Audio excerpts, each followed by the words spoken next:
If you know anybody that needs a Thanksgiving box, our church is putting together Thanksgiving boxes. We have at least 5 more available. To anybody that feels like that would just be a burden on them this season to try to provide that for their family. We baptize papers, and that's okay. They're drawing in the kitchen, so if you know anybody, we can sign anybody's name up there. But then on the other hand, if you're at a place where you could bring a can of cranberry sauce or things like that and help out, or Cool Whip or things, that would be awesome. Those sign-up papers are in there too. We're trying to make 25 complete baskets. We're really thankful that someone's already provided all the turkeys, and this year we get some turkey breasts for those that have no oven to make a whole turkey. Mm-hmm. And we get little chickens as well. So it's exciting. God always provides with that. And then youth group. We have not had an actively gathering youth outside of Sunday morning time, which is very awesome and valuable with Ruben in here when he teaches Sunday school. But if you know any middle schoolers or high schoolers, or if it's on your heart to look after those that are younger than you in the church and just love with them, the kickoff is Thursday, November 14th. We're super excited about that, 5:45 p.m. Families welcome and led. There will be a meal and games, and Brian's going to lead some devotional time and things, and we're going to try to get stuff going to encourage that age group in our church. This Friday, there is a women's event at Twin Falls Christian Reform Church called Aspire. It's a 3-hour event with a comedian, a worship leader, and someone to bring some encouragement from the Word. There are a chunk of us going now. If you would like to, I did get the group rate for us, which is $25 a person. If that's something you can't afford, but you would really like to come and just hang out with some fellow believers in the area and be encouraged, let me know. I can get tickets at that rate until Thursday, and then on Friday you can get them at the door. It's $30 per person. It starts at 7 o'clock till 10 p.m. I don't know how I'm going to do with that, but I'm excited. Is it for guys and girls or just girls? Sorry. This Friday. Oh. Yeah. And it's for women only? It is. Sorry, Darren. You can No, that's okay. It's just, I didn't know if you were putting it on. Hey, Sherry's got good questions here. No, you're not welcome, but yes. Sorry, I spaced off a little bit. Yeah. What time on Friday? 7. 7. Oh, 7. Yeah, I'll be there around 6:20. There's a pre-show at 6:30.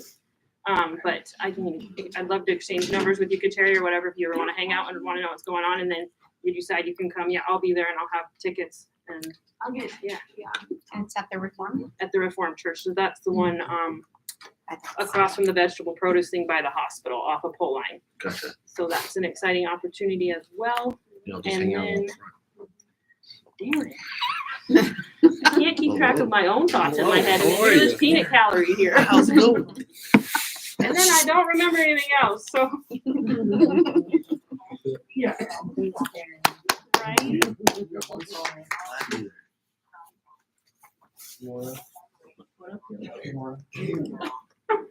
gonna go to the thing on Friday? I'll be there too. Cool. Sorry.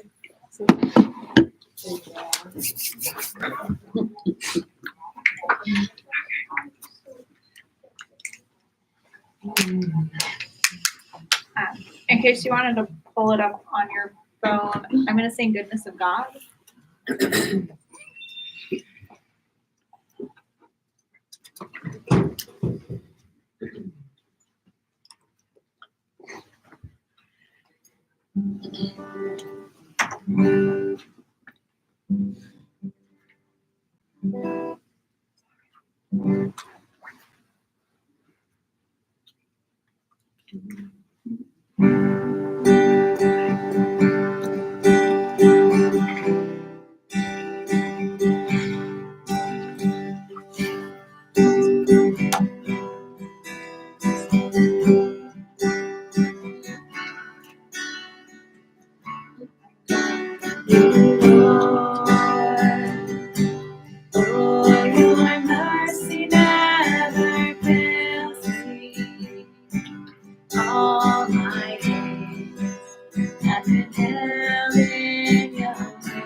You have led me through the fire in darkest night.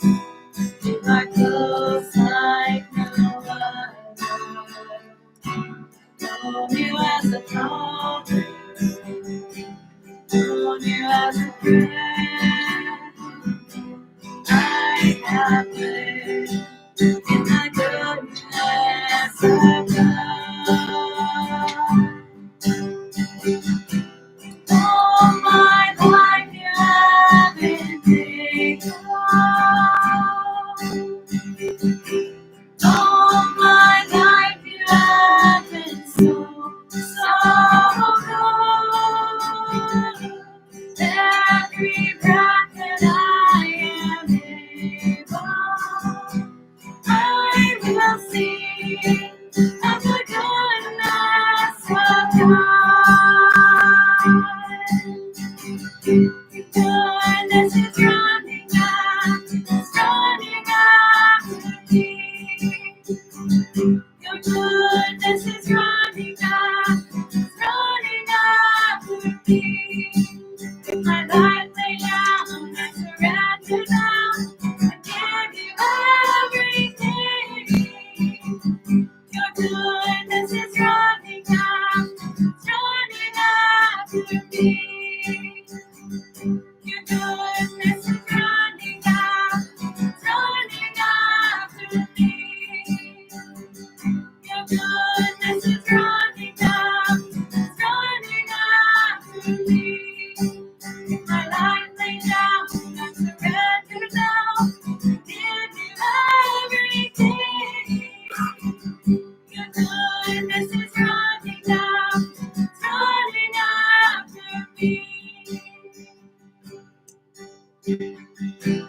All my life you have been faithful. All my life you have been so, so good.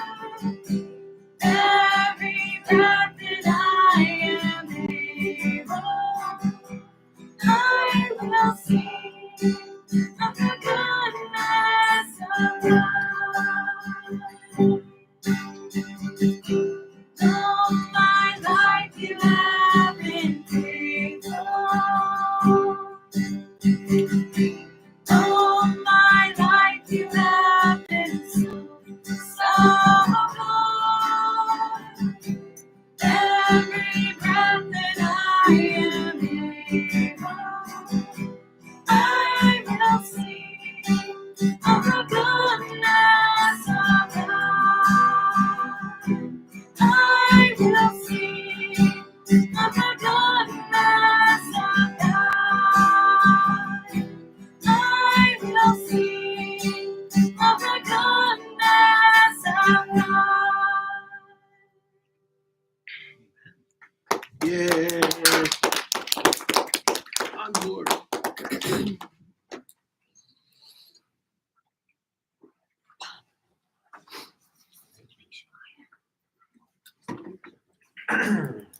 All right. I want to first apologize to Laura. I think you had all your announcements up here, and I accidentally spilled my coffee all over them. Sorry about that. I know. Drinking? Dang it. They need to baptize. So, Doesn't really count. oh, okay. So we are in 2 Kings, chapter 3. Yeah. And last week, Brian took us through the end of chapter 2. And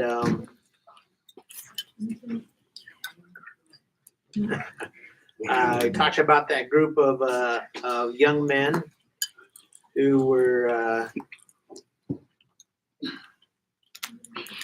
mocking 22 Elisha. people. Yeah, very rude. And Elijah calls a curse on them in the name of the Lord. Oh, yeah. And God sends 2 female bears and mauls 42 of them. Yeah, right? Remember where we at? What chapter? 2 Kings chapter 2 is what I'm reviewing right now. We're gonna be in 2 Kings 3. Thank you. Yes, Thank you, sir. thank you, I would have paid to see that. What's that? I would have paid to see that. Yeah. Yeah. So, Might be somewhere on TikTok, I don't know. um,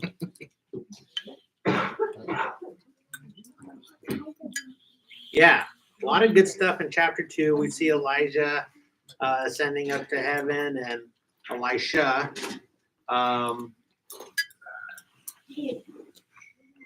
Yeah, becoming the new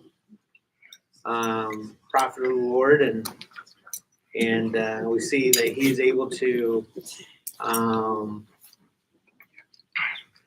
what's the right word? Split the Jordan River so he can walk across it. And then Moses. What's that? With his holy hoodie. Yeah, right, with the holy hoodie. That's what they can call it. His holy hoodie, Ah, that's so good. That's so good. Yes, the cloak. the cloak. That's right. And so now we're in chapter 3, and again, just a refresher. There's a king of the north, the Israel, the 10 tribes, and then in the south there's another king, Judah, and there's 2 tribes there, and yeah, that's kind of what we're going to be talking about this new king. Now Jehoram, son of Ahab, became king over Israel at Samaria in the 18th year of Jehoshaphat, king of Judah, and reigned 12 years. He did evil in the sight of the Lord, though not like his father and his mother, for he put away the sacred pillars of Baal, which his father had made. Nevertheless, he clung to the sins of Jeroboam, the son of Nebat, which he made Israel sin. He did not depart from them. So Ahab and his wife, this is Jeroboam's parents, they're the ones that gave Elijah kind of a scare, right? Jezebel writes that letter threatening Elijah, and he runs for his life. And now Ahab, had passed away, and so his son Jehoram is taking his place. But right here, and in verse 3, it says that he was not as bad as his parents, but it's interesting that it says, nevertheless, he clung to the sins of Jeroboam, the son of Nebat. Jeroboam was that first king that was appointed over the northern tribes. And at that time, the northern tribes would still go down to the temple and still worship. And Jeroboam was a jealous king, and he was afraid that he was going to lose the popularity. He thought he was going to lose loyalty, so he built his own temple, and he made this golden calf, right, up north. And he's like, see, you guys don't have to go south and go worship in the temple. You can just worship here. And so he is known for turning Israel away from worshiping the true God. And we'll hear that, we'll see that in the Kings and in the Chronicles. They will refer to these kings clung to the sins of Jeroboam. And that's what they're referring to, is worshiping other gods other than the true God, Yahweh. Okay. Verse 4, now Meshach, king of Moab, was a sheep breeder and used to pay the king of Israel 100,000 lambs and the wool of 100,000 rams. But when Ahab died, the king of Moab rebelled against the king of Israel. So Moab was the king on the east side of the Jordan River that would pay taxes to Israel. Okay, and so when there was this leadership change, the king of Moab didn't want to pay taxes anymore.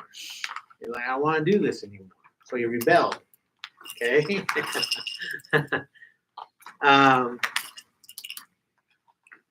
Verse 6, and King King Jehoram went out of Samaria, and at that time he mustered all Israel. Then he went and sent word to Jehoshaphat, king of Judah, saying, the king of Moab has rebelled against me. Will you go with me to fight against Moab? And he said, I will go up. I am as you are, my people as your people, my horses as your horses. He said, which way shall we go up? And he answered, the way of the wilderness of Edom. So Ahab is upset that the king of Moab, the Moabite king, is rebelling, doesn't want to pay his taxes, and so he gets a hold of the king down in the south and says, hey, this guy's not paying his taxes to us, and will you help me go against him? And the king of the south, he says, yep, I'll do it. And when it says here, he asks, which way shall we go? The king of the north is asking, which way should we go? And the king of the south says, we're going to go to the wilderness of Edom, which is south of the Jordan River. Okay. Here's the interesting thing. They made plans without God, right? What's that? They made plans without God. There you go. Very nice, Darren. Nice. The one thing that I see in this is that they are making plans without praying, asking for prayer, seeking godly counsel, right? There's kind of a repetition here, right? I'm glad we never do that. Yeah. Right. No. Yes. No, we never did. We always see God first. Right? Yeah. Man. How many of us say that to ourselves and yet we're lying to ourselves? You say to make God give. Did my God giggle? Yeah. Yeah. So, yeah, that's what I was just gonna ask. What do you guys see here? What do you guys think? And like Darren, you pointed out, they're not seeking God,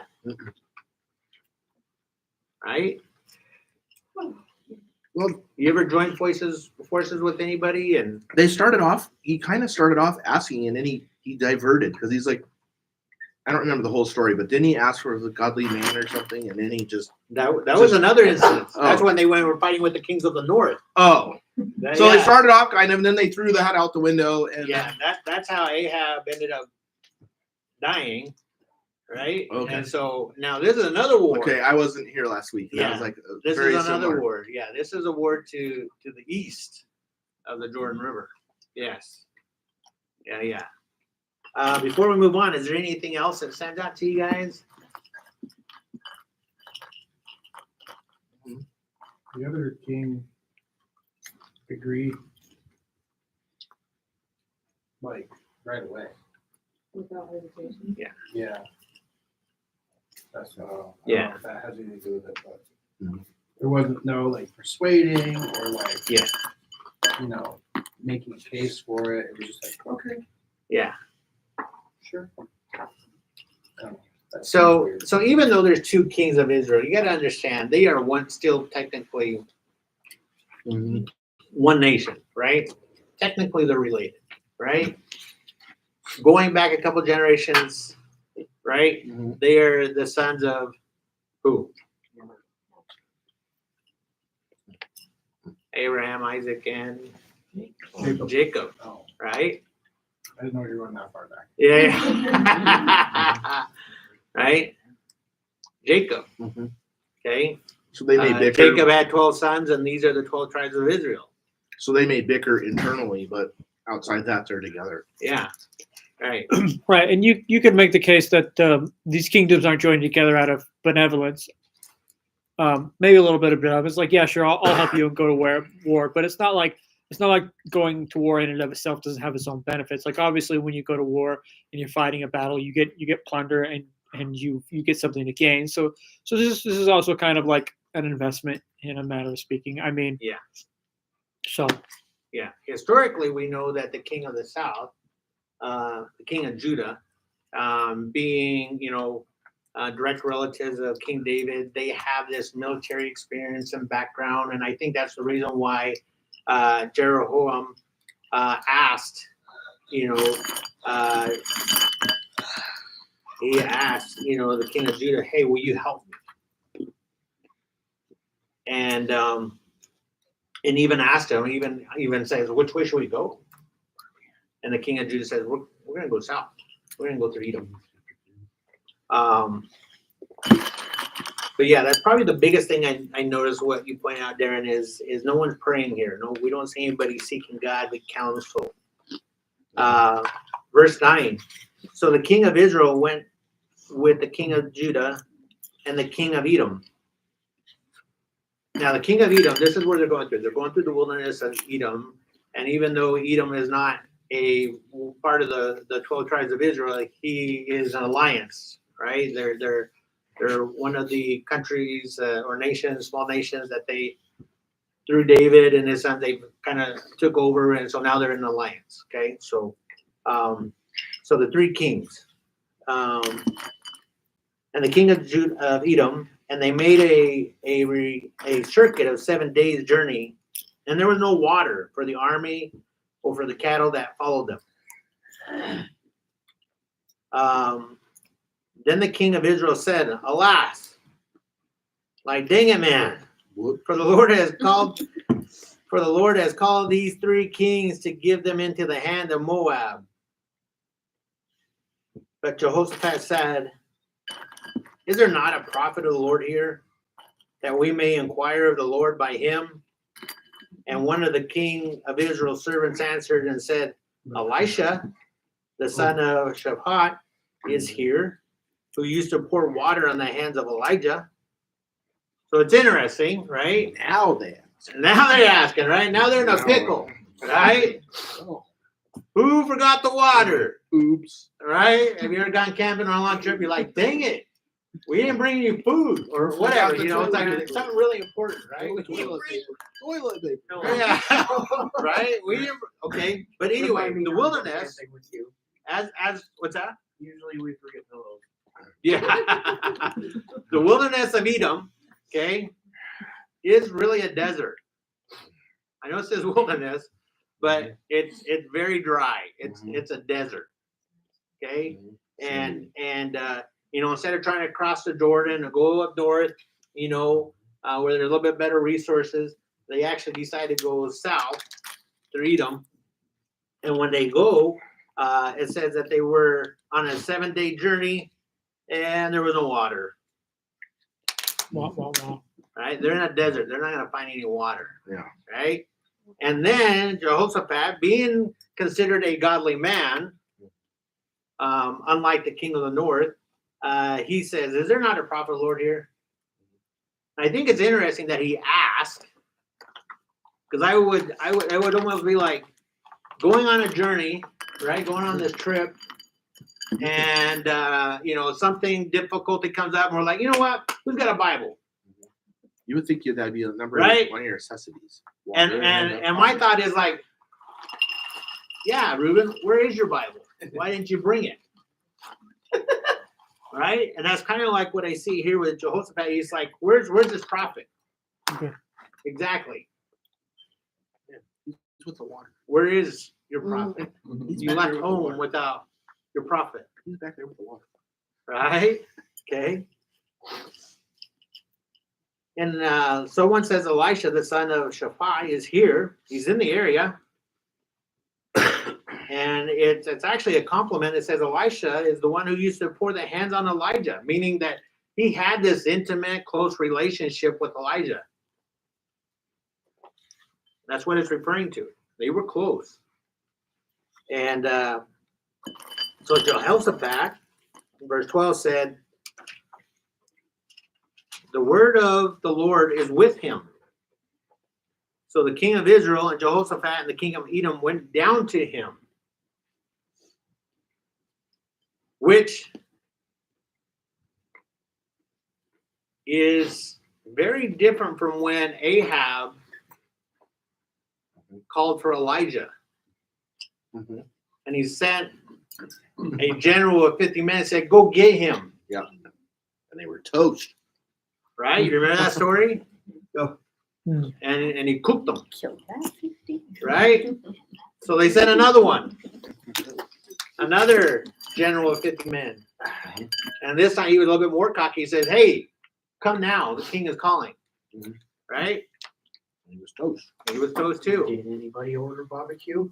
And then the third king or the third general says, hey, have mercy. You know, I'm just doing my job here. We know you're the prophet of God. And, you know, can you just please come with us? Right? He was different.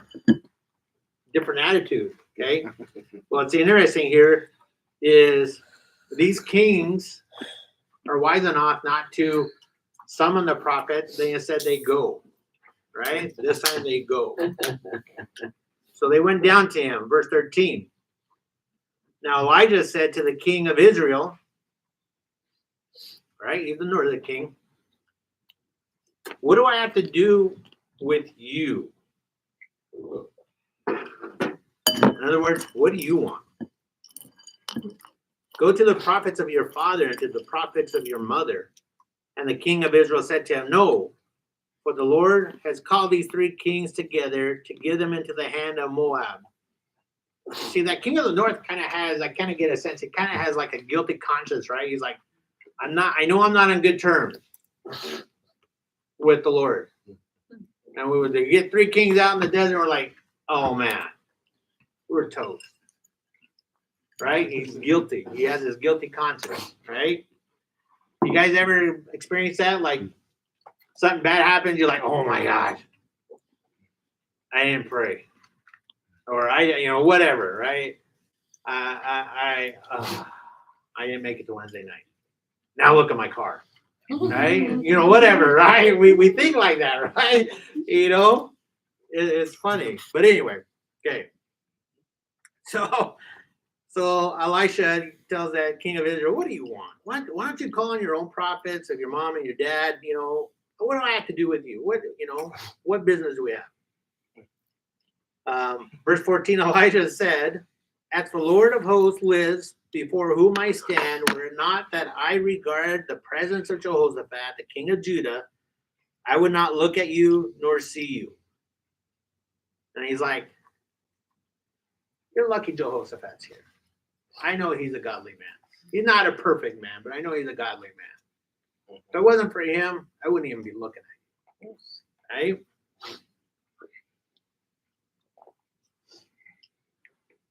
But now okay, some of you guys, I want you guys, this word threw me for a loop. So I'm reading from the NASB, and I had to go look for this word in another translation.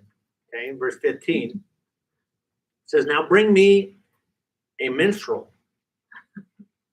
And it came about when the minstrel played that the hand of the Lord came upon him. Right? What does those other translations say? What did he summon? Is it a jester? The NIV says harpist. A harpist, A right? jester, right? A clown? Huh? A jester or a clown? Well, No, minstrel a harpist. Musician. Yes, Well, a a minstrel musical is an instrument. old term for a musician or Right. an instrumentalist. A bard. Yeah. A bard, yes. A bard. Okay. Why do you suppose he calls it? What's that? What's your secretary? Now bring me someone who can play the harp. Yeah. Okay. Woo, Yeah. interesting. When I read this word, I'm like, what is that? Right? I go. I had to pull out my NIV and I'm like, oh, okay, all right. Yeah, Yeah. it sounds like a soup doesn't. Mine just says musician. A musician. There you go. He's a DJ for the party, It's like basically. bring me music so I can focus on God. Right. Yes. That's a very good point.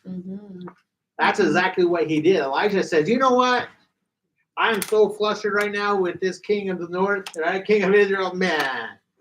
Can't believe you're even here. It's a good thing Jehoshaphat's here. You know what? You want me to help? Okay, I need to clear my thoughts and I need to clear my mind. Bring me a harpist. Bring me someone who's gonna play Bring me music. some yeah. Bring me some music. I need to clear my mind. I need to clear my head. Right? I need to focus on the Lord here. Right? Hey, Ruben, I want to touch back on the king of Israel because I'm just reading this. I'm getting the arrogant sense of authority, kind of a self-righteous, I am the one in charge here. And he doesn't really realize he's not in charge of anything without God's will. Yeah. Yeah. Exactly. Yep. So the musician came about and played that the hand of the Lord came upon him. Verse 16. He said, "Thus said the Lord, make this valley full of trenches. For thus said the Lord, you shall not see wind, nor shall you see rain, yet the valley shall be filled with water, so that you shall drink, both you and your cattle and your beasts. This is but a slight thing in the sight of the Lord. He will also give you the Moabites into your hand." You gotta remember, they're in a desert. Right? And Elijah says, this is what the Lord says. You're not going to see wind. You're not going to see rain. You're going to go dig trenches in the desert. Enjoy your dirt. Right? And he says, because when God blesses you, he says, you're going to know this was from God. So I imagine this, so they go back, right, to their armies on eyesight. And they're like, okay, guys, dig trenches. I know you're thirsty, Yeah, right, exactly. Right, good point. I know you guys are thirsty. I know we're in the desert. I know the ground is hard. Dig trenches. And I'm sure there was some of them that said, what? We're going to dig a trench in the desert. Been there, done that. There's no water. And we're going to, what? Was that the reservoir? We're already tired. We're already thirsty. It's already hot. It's hard. Right? The ground is hard. They brought shovels, right? Right? They're out there with sticks and. It really hit me between the eyes, though. Right? Thinking about how the Spirit of the Lord asks us to do things. And we argue it, or we maybe not argue, or maybe we do argue, but we're like having this conversation with God, like, God, it's like late, right? And you really want me to do that? Or, Lord, I don't have any money. This is my last $10, and you want me to give it to them? What am I going to do? It's an act of faith. Right? I mean, I can go on and make examples, but it's those situations when God is like tugging at your heart and asking you to do something, and you're like, that's not going to work. Or, how inconvenient this is? How tired I am? Yeah. And you want me to go? Oh, come on. And it's like, it's our money. It's his money. Yeah. But it's our money. That's Right. my last $10 bill. Right, That's right. his money. Right? Or like Dave said, I'm tired. Thirsty. I'm thirsty. They would have to run the water. You know how inconvenient this is, right? And he always does ridiculous stuff, Yeah. Go yell on that mailbox. Go do something. Right? The Lord has really been talking to me here lately, and he's like, man, and then he shows me this. All the times that God has laid something on my heart, and I sit there and I'm like, I already do that? Don't I? I have all these excuses of why not to do what God is asking me to do. And then I think about, what if they didn't do it? What if they said, No water. no? Well, they probably did it, but they were grumbling and they were kicking. Yeah, rocks. we're going home. Right? They did it half-heartedly. Right? Get that. Yes, Adon. So behind that pain and struggle, there is a blessing on the other side of it. So how many times do we make that excuse and then we're rejecting the blessing that God's going to give us if we obey? Yeah. God's trying to warn us not to do something because he sees something we don't see. May look good from where we're standing. Then we get in there. Oh, no. We Right? saw something we didn't see Yeah. in the situation. So 19 again, or 18. Digging these trenches, he said, "This is but a slight thing in the sight of the Lord." He's like, "What I'm asking you to do is,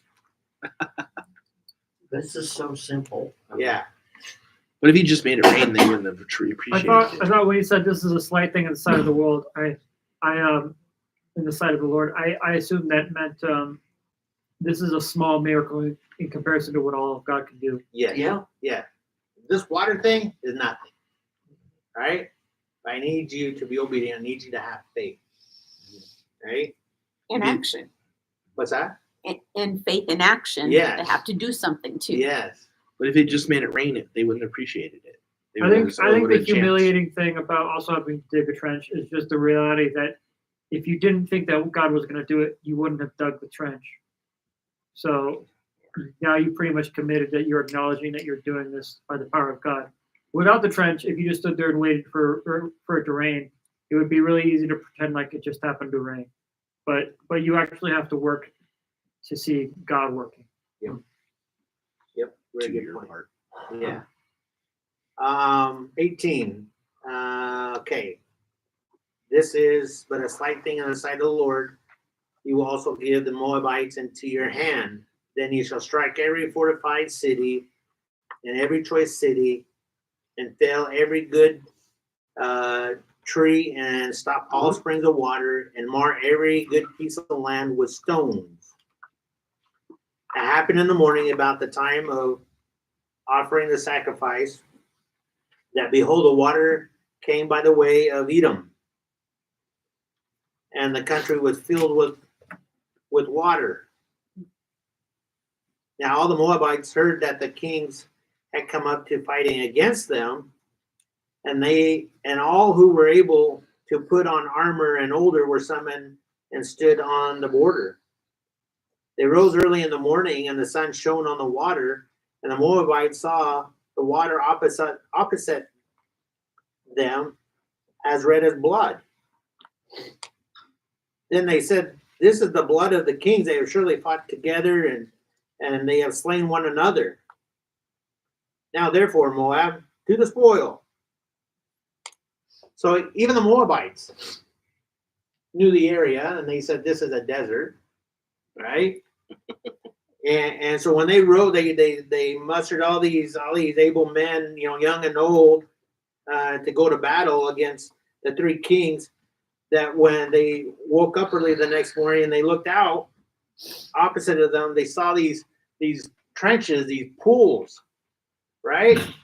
And the way the sun was hitting, it looked like it was blood. And they thought, "Oh man, these kings, they just fought each other, killed each other off. Come on, let's go get the spoils." Okay, Easy pickings.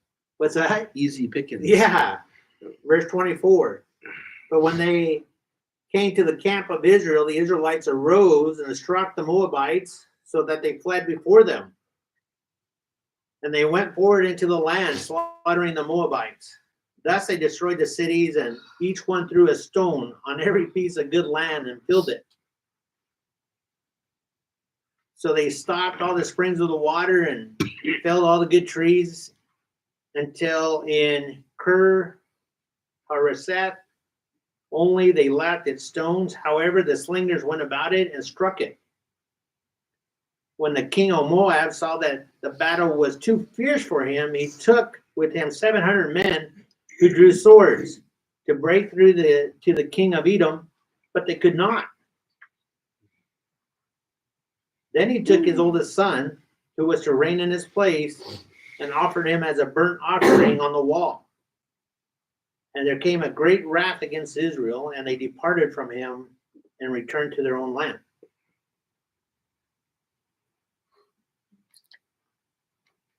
This is how wicked Moab is, the Moabites, right? This king is going to fail. He's losing the battle. And to show his loyalty to his God and hope for some strength, for a miracle or whatever, he sacrifices his own son.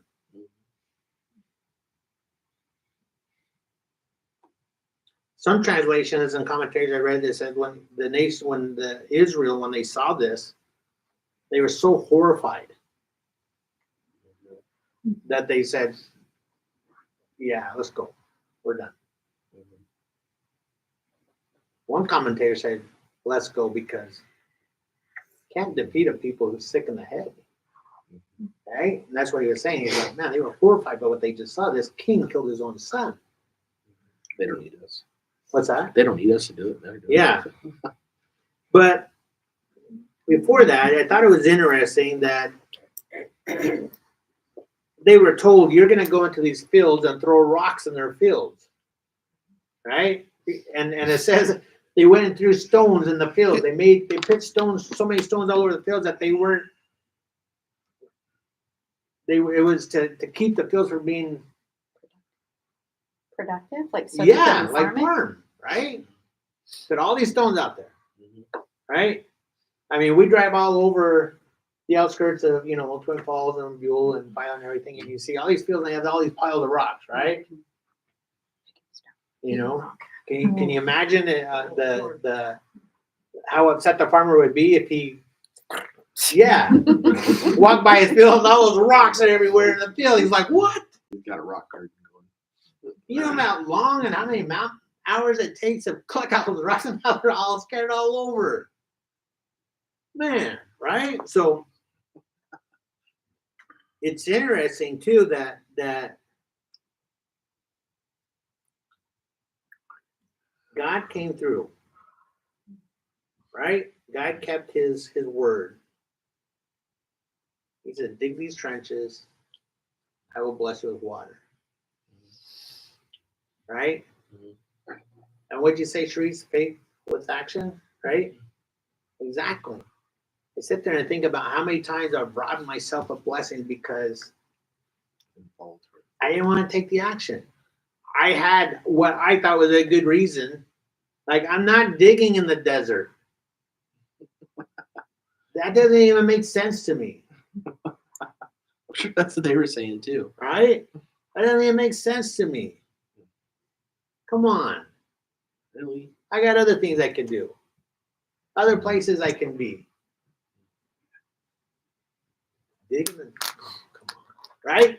We think we know more and better than God. And God's like, no, you're missing the point. I want to bless you in such a way that you will know it. It's only from me. But I need you to do this. I want to show you. And it just amazes me that how, we read the Old Testament, we think about, people say, oh man, the Old Testament, God is just, he's striking people down and killing everybody, blah, blah. The New Testament's all about love. And no. This is God still showing his love. Right? He's very patient. Very patient. Otherwise we wouldn't be here. But you really wanted to also make sure they knew double, triple that it was a miracle because when the water flowed from the direction of Edom, it has like an exclamation part. Yeah. Mark in mind. I don't know if that's to remind them it came from the desert. Yes. It wasn't there. Yeah. Because my little map is not accurate, but in between where they're going around is the Dead Sea and the Jordan River is above that. Yes. So it can't be like, they weren't, but it can't be like the dam broke and it overflowed from the river was there. It says it came from the actual desert is where the water came from. Yes. That's a very good point. Yes, that is correct. Mm-hmm. Yeah. And it's interesting because he says there's not going to be wind, there's not going to be rain, there's not going to be any clouds, there's not going to be anything that you would expect, oh, it's going to rain tomorrow. So that's why we're digging the trenches. God's going to, no. That's not how that worked. I love that. Yeah. Can come from nothing, and that's where he moves. Even love there's nothing. Yes. Yes. Very good.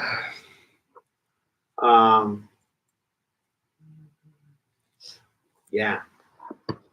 What else do you see there? We're about out of time, but what else do you guys see there? You know, I kind of rushed through that, but I like to get to chapters But every didn't once they in a say while. like they won, right? Yes. Then the king of Moab was like, I'm not done, even though he was defeated, and so that's when he found some more buddies to come out, and then like I don't get what happened between those two. So verses, like- basically, basically what happened was the three kings, they basically defeated the Moabites. Okay, Mean but they army. get to the last 700, right? They get to the king, and this is it, right? But then they see what the king does, and they're like, yeah, that's not cool. Let's just go. We've already done everything we said. It's almost like we they were think gonna do. lightning bolt's gonna strike them down, and they don't want to be anywhere near it. Gee, I wonder. You know, they're like, "Oh, God's gonna take care of you, and we're not sticking around to see, be associated with it." Yeah, because they did everything that the God said that they would do. Right? They were gonna go and they were gonna overtake all these cities. They were gonna cut down these trees. They were gonna throw stones in the field. And then you drop it. Even some translations would even said as far as like they filled the wells with stones, right? And so they did everything that the Lord said they were gonna do. He said, "I will hand you," because he says up here in I will give the Moabites into your hand. He's like, you're gonna defeat them. And so from what I've read and from what commentators and different things I was reading on this study were saying is like when they got to that king and they saw just how wicked and sick in the head he was, they were just like, yeah, we're done.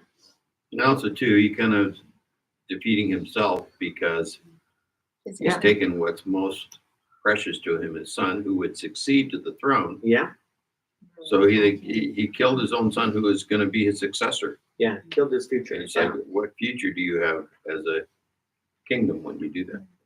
They were already defeated. Very good point. Yes. Yeah. Yeah.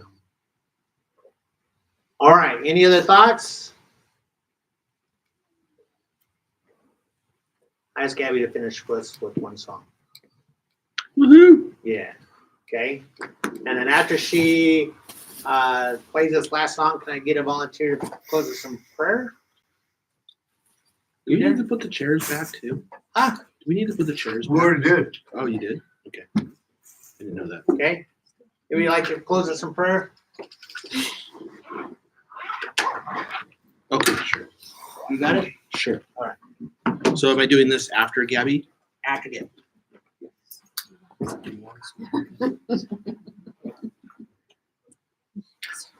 We are blessed to have you, Gabby. You guys want to sing praise with me? Yes. I don't know if I know it. If you want to look it up, it's literally called praise. Praise.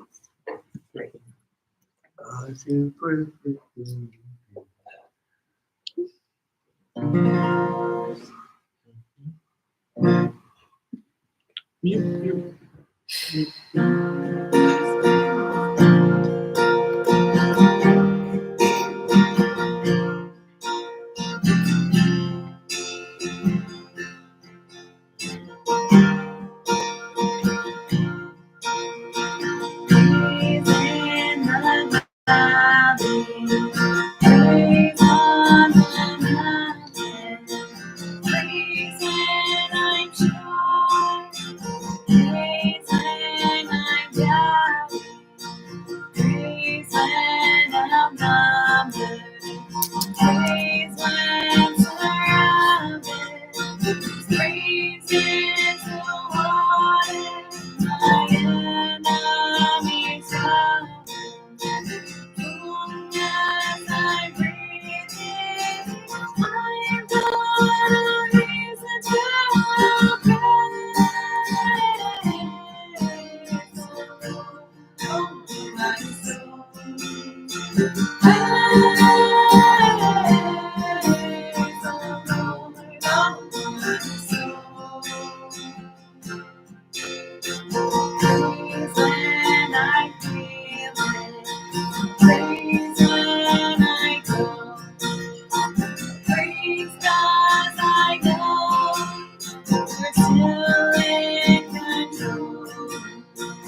More than a sound, praise is a shout that brings Jericho down.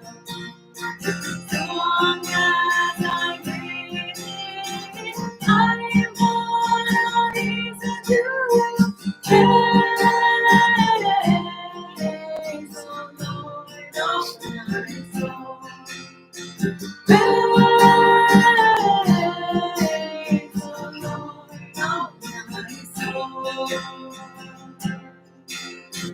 I won't be quiet, my God is alive. How could I keep it inside? Praise the Lord, oh my soul.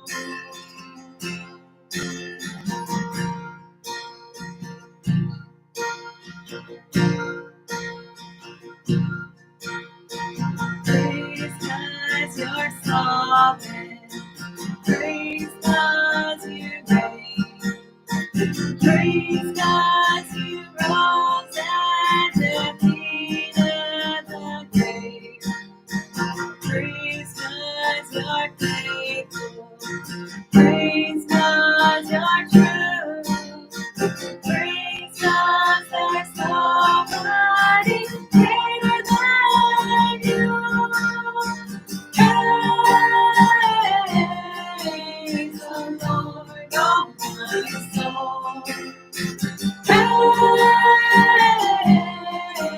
the Lord, oh my soul. Praise the Lord, oh my soul. Praise the Lord, oh my soul. I won't be quiet, my God is alive. How could I keep it inside? I won't be quiet, my God is alive. How could I keep it inside? No, I won't be quiet, my God is alive. How could I keep it inside? Praise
Yeah. Oh, okay. Lord, thank you for everybody that's here and all the people that didn't make it. Please keep them safe and comfortable going home. Again, thank you for everybody that's here. Thank you for all the blessings that you put upon us. Thank you for everything you're doing in the nation. Everything. Just thank you so much. We could spend hours and just praising you, and it wouldn't be enough. So thank you so much for everything you do for us. Amen. Amen.